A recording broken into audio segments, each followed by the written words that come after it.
I'm not going home. Thank you, thank you, thank you. Please sit down.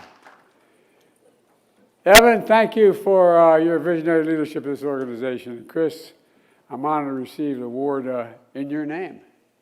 And I'm accepting this award knowing it's a recognition of all the work we've done. Michael, thank you for your, and especially your thanks to David, who supported the Victory Fund, but supported me long before that all occurred.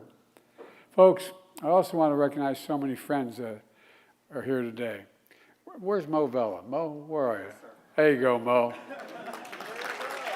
You know, we're doing this for a long time, Mo and I've relied on his advice throughout my career, particularly when I was vice president. I knew which direction to go. And I love you just as much as them, sir. Thank you. Next week marks 3 years. 3 years since many of us stood on a crisp day in the south lawn of the White House, where I signed the Respect for Marriage Act. Folks,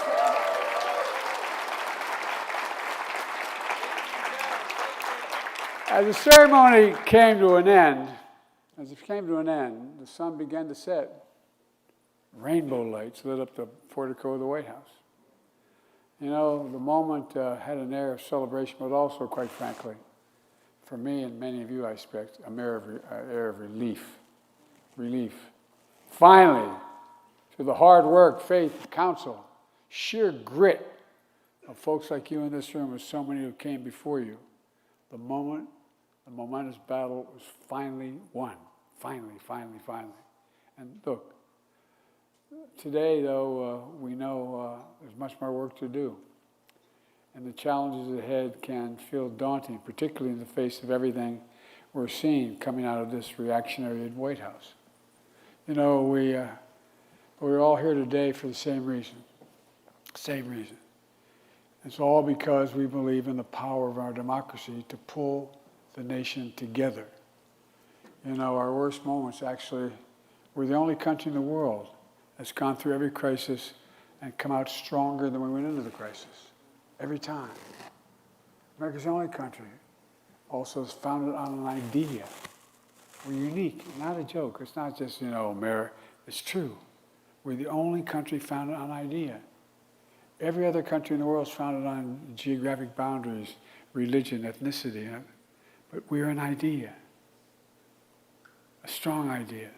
It's stronger and more powerful than any dictator or any army. And that in America, we hold these truths to be self-evident. All men are created equal. All deserve to be treated with dignity and throughout their lives. And all of us, each and every one of us, deserves that. That's how I was raised. That's how many of you were raised, I guess, too. We've never lived up to that idea, though, but we've never walked away from it. We've never walked away from it either. And so you've heard me say before, and when I was growing up, whenever something bad happened, I used to be a stutterer, and people made a lot of fun of you, a lot of other things. My dad would look at me and say, "Joey, just get up. Get up, Joey. Get up." Well, folks, that's my message to all of us today. To all who love our country. To all of us who are dismayed by the present state of the Union. This is no time to give up. It's time to get up. Get up and fight back. Get up. Continue to fight. And what's the fight all about? It's not high praise. It's about protecting the Constitution. It's about protecting the Constitution. Some of you are old enough to remember back in 2012, I went on Meet the Press. Got myself in a bit of trouble. But good trouble. You know,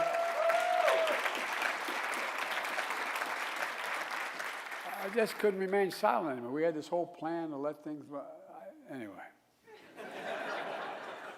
I told the truth. I expressed my support for gay marriage a little earlier than some folks had been expecting it. Well, that comment got all the attention. I also told another story during that interview. I've been speaking a few weeks earlier, and there was a group of LGBTQ leaders in a private home.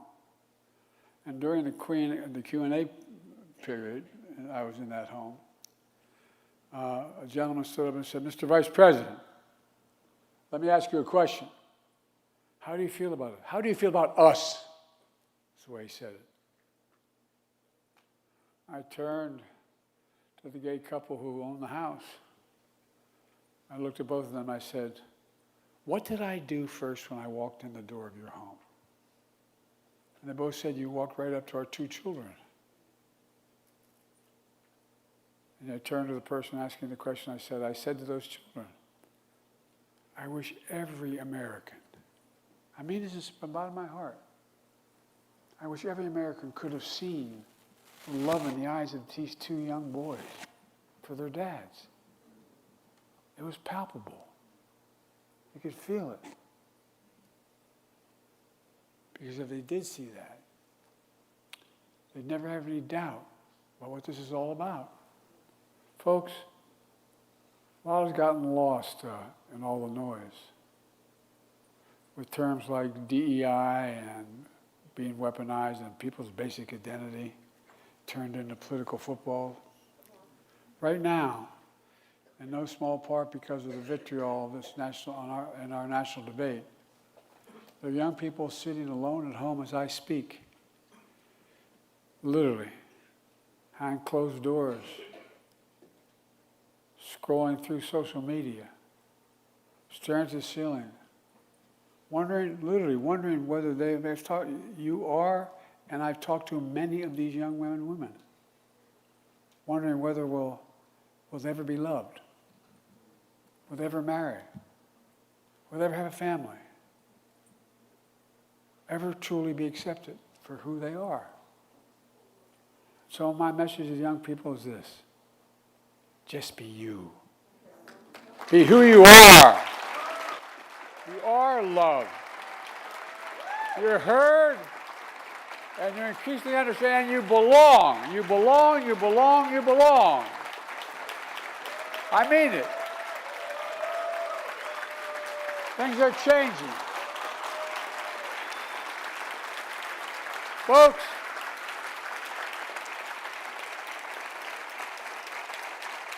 Donald Trump and the MAGA Republicans are trying to distort and derail our fight for equality. They're trying to turn it into something scary, something sinister. But folks, it's really not about anything that's all that complicated. At its core, it's about making every American, giving them the opportunity to be treated with basic decency, dignity, and respect they all deserve. That's what every single American deserves, every American. This administration is trying to use those issues as a wedge to further divide the country. But there's nothing more American than the notion of equality. Nothing, nothing, nothing. And folks, it's a struggle as old as the country's founding. That's why many of us are in this room today. We also know that the fight ahead is about more than equality. It's about opportunity. It's about opportunity. It's about making sure every American has a chance to make a decent living. It's about having equal access to quality health care, make it affordable. It's about, they can pay any rent, send their kids to college, pay for the grocery bills. It's about making sure every American can come home at the end of the day, look their kid in the eye, and say, "Honey, it's going to be okay." It's that basic. It is that basic. You've heard me say before, my dad used to say, it's all about, can you look your child in the eye and say, "It's going to be okay." That's what we worked so damn hard to do during my administration. In those 4 years, we created 16 million new jobs. Unemployment dropped Unemployment dropped to a 50-year low. We lowered the price of everything from health care to cost of college to junk fees and airline tickets and credit cards. We made a lot of progress. We had so much more we had to do to make life affordable for every American.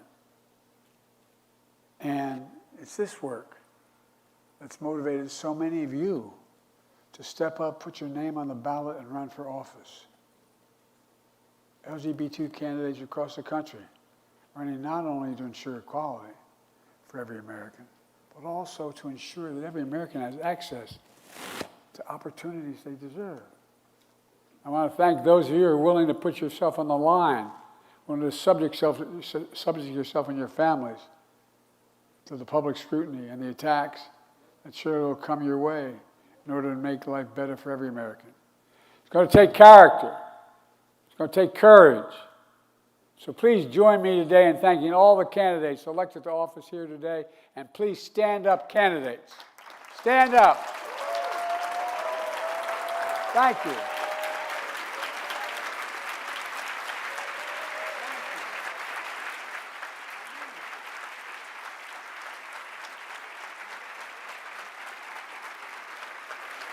Think of what you've done.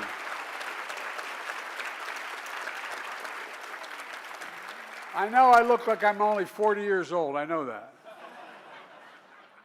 I've been doing this job for 51 years.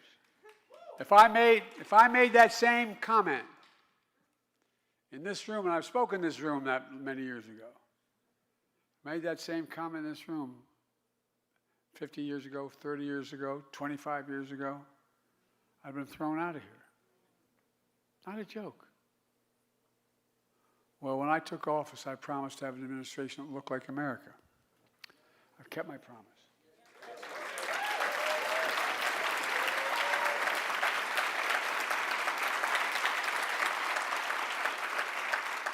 And not just for the community, but my press secretary, Kareem.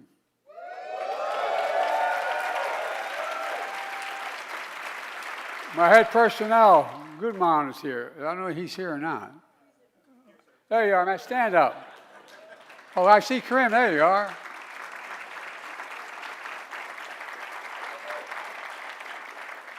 Along with many others who served in my administration. You all worked on issues that went far beyond equality for the LGBTQ community. With your help, we accomplished much, not just in this community, but all across to create opportunity for everybody. My dad, really, all kidding aside, my dad was a really decent, honorable man, a well-read guy. And my dad would say, Joey, everybody deserves a shot, no guarantee, but everybody deserves it. Everybody deserves a shot. So again, please join me in thanking all those who work for my administration and continue to work in government. Thank you, thank you, thank you.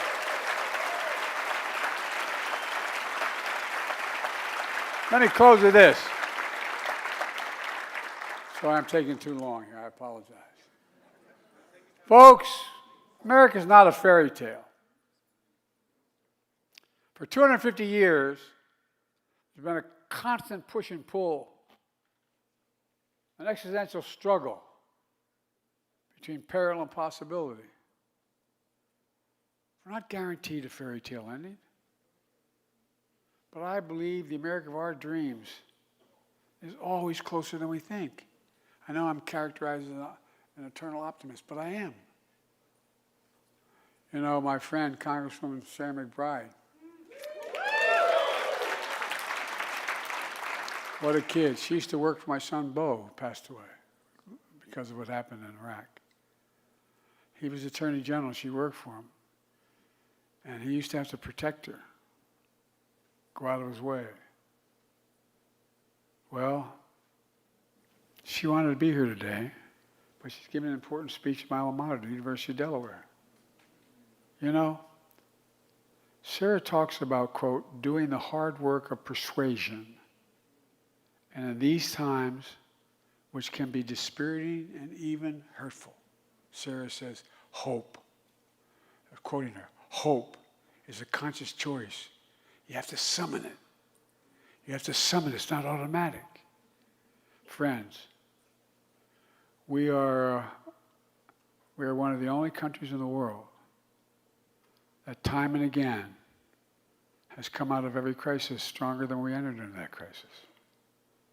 I still believe, emerging from the many crises caused by this administration, as we have constantly, nonetheless, come out stronger, wiser, and more resilient than before. But we just have to get up. As long as we keep the faith, summon hope, and get back up and remember who in the hell we are. We're the United States of America. That's who we are. We're the U.S. And there's nothing, I mean it sincerely, there's nothing beyond our capacity in America when we act together. So let's work together. Let's keep this fight going. Let's win it together. Now, not tomorrow, now. Thank you. God bless you all. And may God protect our troops. Sorry it took so long. I'm so damn proud of all of you. No, I really am. I'm proud of your courage. So thank you, thank you, thank you.